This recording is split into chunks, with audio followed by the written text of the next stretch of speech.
Have you ever wanted to read the Bible, but you keep putting it off because you have no idea where to start? Well, in this video, we are going to be helping you figure out the best place to begin so that you can start reading God's Word today. The Bible is actually a huge story. It's God's story. It begins in Genesis, which is the first book of the Bible, and it builds on itself all the way to the last book, which is the Start in the Gospels. When I got my first Bible, I was told to start with the book of Mathew, which is the first book of the New Testament, and to read straight on through to the end.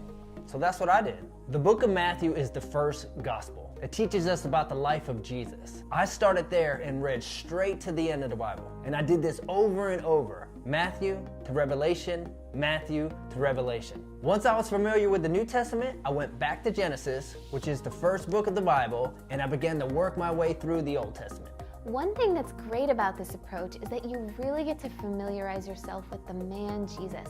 And he's the one that the entire Bible from the beginning to the end is pointing to anyway. It wasn't until I started reading the Gospels over and over again that I really got connected to the story.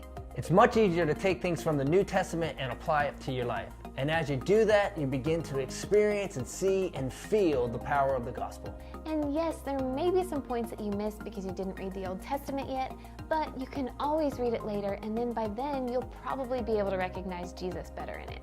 So this is actually our favorite way to start to read the Bible. Start with the Gospels, read about Jesus, then move on to read the rest of the New Testament that speaks to the churches. Once you're familiar with that, go back to Genesis and work your way through the Old Testament. And as an add-on, one thing that I do before I read the Bible every day is I read a psalm. The Psalms are a collection of songs, and they make up a whole book of the Bible. A lot of people find it helpful to either start with a psalm or a proverb because they're super short and really easy to understand. So there is no perfect way to read the Bible, but we hope that these options help you figure out the best way that works